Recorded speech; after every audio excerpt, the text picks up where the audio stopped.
Sveiki visi. Turiu dar vieną darbelį tokį, biškį gavęs į kampiuką.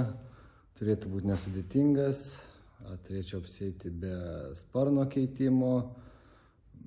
Ten nebent kažkokias smulkmenas, posparniai, ten bamperio keli plastikiukai nebent pakeisti. O šiaip galim pasižiūrėti kartu, kaip čia viskas atrodo.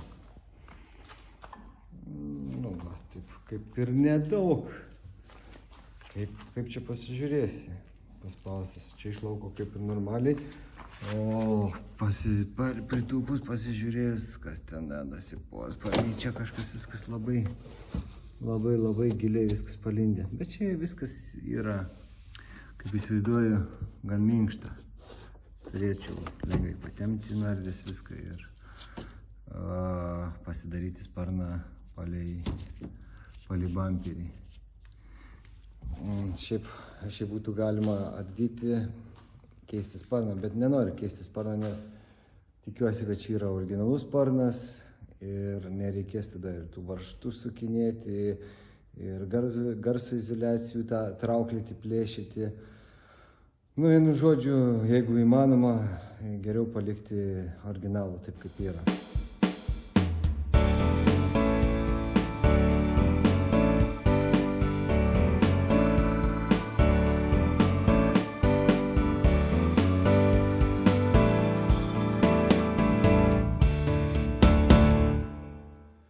Nu, va, nusiardžiau visą tą priekį, bamperį nusėmiau, posparnį nusėmiau.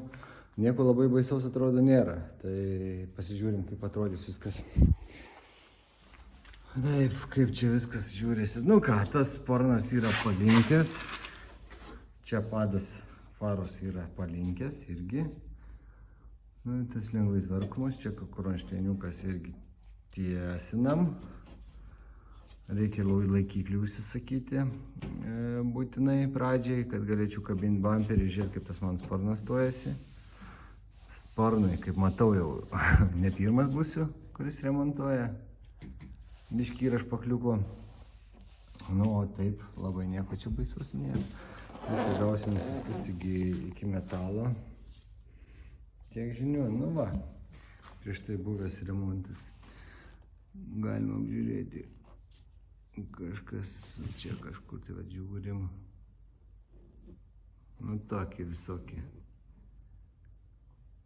Krateriukai, kažkokie guziukai. Nu, kamera nieko neperduoda iš tikrųjų. Nu, čia galima kabinėtis ir kabinėtis, aišku. Kažkada gal ta mašina ir reikalavo ten to labai didelio remonto ar labai atsakingo priėjimo. O dabar, nu kaip atsakingo, aš tai dabar vis tiek ją darysiu taip, kaip daryčiau bet kokią kitą. O čia kažką tai išspausti virš savęs, nu ne. Kaip ir prieš tai kažkuriam video minėjau, buvau užsiminęs apie bamperių litavimą plastiko elektrodais arba tinkleliu. Tai ir sakiau, kad jeigu tinklelių tvarkant tinklelių viskas gerai, jis laikosi, nelūžta, neskilinėja, sąlyginai tam tikrą laiką. Bet kas atsiranda su tinkliuku, tai pradeda rūdyti bamperis. Va, kaip ir ant to Volvo, čia turiu tokią detalikę, kurie čia pasidėti, man čia pasidėsiu. Taip, va, ką turim. Puikiausiai. Plastikinė detalė, visą išrūdėjus. Čia rūdys bėga, čia. Čia normaliokas. Va, prašau. Tai, kad tas ir sutrikinėjimas yra, galbūt kaip ir jau toks nelabai didelė tragedija. Nu, bet tos rūdys, tai nežinau. O iš vidaus jeigu pasižiūrėti. Žinoma, dadėtas toks pailgas. Čia matosi bamt ir paskui eina. Visai normaliai kaip ir atrodo. Įdėtas, sulygintas. Bet va, rūdyje. Jau dabar bamperiuką trintis, kol Volvo detalės suvažiuos. Nu ir ką jūs manot, ant bamperiuko irgi radybos. O radybos čia tų norinčių, kurie davai man pusę, davai man kampą, davai man dalį nudažy kaip nors. Ten virš stogo, nedažysi visą stogą, kai virš stiklo tik parodyja padaužymai. Parodysiu ant juodo bamperio, kaip atrodo padažytas gabaliukas. Čia jau kažkiek tai laiko praėję. Prašau. Vaizdas gaunasi toks. Aišku, laukai gal ne taip matosi, bet silpnų nervų vairuotojam nepatarčiau taip daryti. Kampą, dalį, ypač ant tamsių spalvų. Ant sidabrinių, ant baltų, tai dar toksai reikalas, jisai kaip ir pasiteisina. Bet ant tamsių, aš vieną kartą buvau irgi jaunystėje prieš daug metų garaže, kai dirbau, buvau irgi užsirovęs. Čia davai man stogo, ant universalas buvo, sako, virš lango juostą, tik tai padažai, palakuoji, tipo iki ragų dedi liniją, lako pabaigą ir man tipo tiks, bus gerai. Jūs pavažinėjau, nežinau, gal porą mėnesių kokį, žiūriu, įvažiuoja į kiemą. Darova, sako, pažiūrėk, kaip čia viskas matosi. O sakau, ką tu galvoji? Aš galvoju, kad čia tiek nebus, va tokios istorijos, aš galvoju, kad tiek nebus. Lygiai tas pats ir su Rudim, kai atvažiuoja. Čia pas mane tik paviršutinis, aš jau matau, kad jau ten tokie burbulai, kalnai stovi, durtų myla ir kiaurą eitų. Ne, čia sako, pas mane paviršutinis, sako, aš ten turiu meistrą giminaitį, irgi žiūrėjo. Čia sako, ta prasme, jie jau mane gydoja, kad jau čia nieko nėra, ta prasme. Tipo, aš pasakyk 100 eurų už rūdis ir tu ten paskui pjaustyk vyrink, nes prisibazarinai, kad 100 eurų. Nebe tie laikai, kada. Aš, pavyzdžiui, už bazarą su tokiais neatsakau. Pradėjau lupt rūdis, žiūriu kiaurai, skambutis, bam, tiek ir tiek, vyrinam, nevyrinam, veškis. Viskas, kitaip, mano darbas, aš negaliu, kad pasakiau 100 arba 200 ir ten pusę mėnesių knisuosi, kad padaryti tą detalę. Ta prasme, klientas moka 100, aš iš savęs sumoku 300.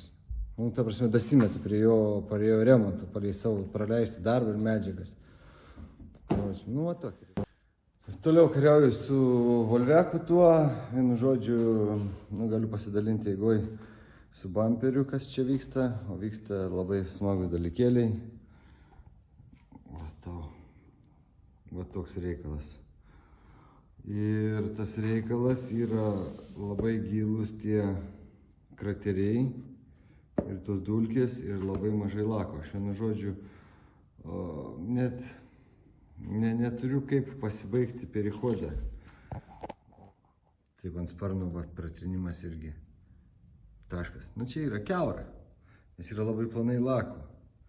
Gerai, sakykime, čia tryniau gruntą, trindamas gruntą, susiploninau laką ir paskui smulkindamas ryskės, pratinimu. Čia kraštas. Čia išvis, tik tai brūkšteliau 600. Ar 8 netgi, kokį aš ten smulkinau. Į tai dar liko mikrokučių.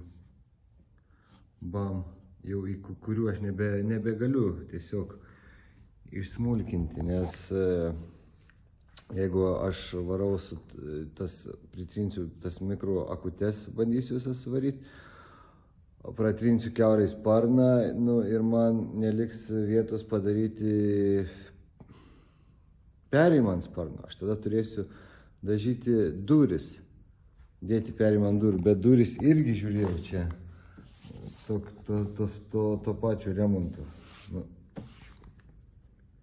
Kur čia, irgi krateris, aukščiau dulkė iš karto. Viskas taip nuvanuota. Tos durys taip dažytos, sparnas taip dažytas ir bamperis taip dažytas. Čia kadangi buvo USA, tai jaučiu, kad čia 105 eurų už detalę maks, kas buvo sumokėta. Aš labai tą hebrą ir pagirsiu. Kaip moka, taip ir turi. Prašau. O tas, kuris užsakinėjo remontą, aš nemanau, kad jis čia darėsi savo. Tokia uždara grandinė ir eina. Jie remontuodami pardavėjai bando kiek įmanoma pasidaryti pigiau. Aišku, suranda irgi, kas daro labai pigiau. O žmonės pasivažinėja paskui, nusipirka mašinas, pasivažinėja porą metų. Susiremontuoja patys taip, kaip reikia. Parsinešiau iš dažyklos bamperį, parsivariau mašiną jau. Pamiršau dažykloje čia vieną tokį momentėlį, dažant, kaip išvengti patikėlio. Na, čia gal ne visiems, bet kas dažo. Iš karto reikėjo įsivertinti va tas tokias kišenes, va tas vanišas. Va čia kaupiasi, renkasi, dažniausiai lakas išbėga, tokia šarėlė būna. Kaip jas išvengti, yra labai paprastas būdas, kaip juos išvengti. Nereikia lakuoti va šitų vietų, kad paimti taip va, papildomai čia išlakuoji ir papildomai čia išlakuoji. Net va, jeigu pasižiūrėti, ar lakas sulėtas, kuris čia, va. Lakas yra vis tiek, va, palei lempą matosi, yra susiliejęs. Tiesiog lakuoju taip, kaip robotas, nelįsdamas į tą kišenę. Dažus galima taip papūsti. O laką dedu taip, tiesiai. Taip tiesiai, o paskui ateinu čia, iš priekio dedu čia ir uždulka, ir ant priekio, ir čia dar tenka. Ir niekur neišbėga. Nu, o čia kaip vaizdas atrodo garaže. Garaže geriausiai viskas matosi, visi kasekai, viskas. Nu va, išdžiūvęs jau, kaip išdžiūvęs, prieš porą valandų nudažytas, išdžiūvintas. Na ir kaip čia gaunasi. Gaunasi lygų švaru, bet ten kažkur tokie neaiškus. Gal liko tie krateriukai. Nu, bet tie krateriukai jie reikalingi, nes gaunasi kaip sveikas dažymas ir pereina į krateriuotą paviršių. Nu, va, ir čia krateriuojasi daugiau. Na ir čia lygiai visas šonas nueina į kraterių pasaulį. Nes pažiūrėjau, ir galinės durys yra taip pat dažytos. Na čia, matosi, palei lempą, jeigu žiūrėsi, bam. Toliau čia vėl, ir viskas buvo poliruota. Viskas buvo poliruota, šinkinta, nepalikta man lako nei kiek. Nu, ta prasme, nei kiek. Aš su 800 brūkšt ir kiaurė iš karto. Tai čia su tuo priekiniu sparnu man biški irgi buvo. Nu, kaip spalvos netikimas. Normaliai, sakyčiau. Tai su Volvo kaip irgi viskas finišuoju. Surenku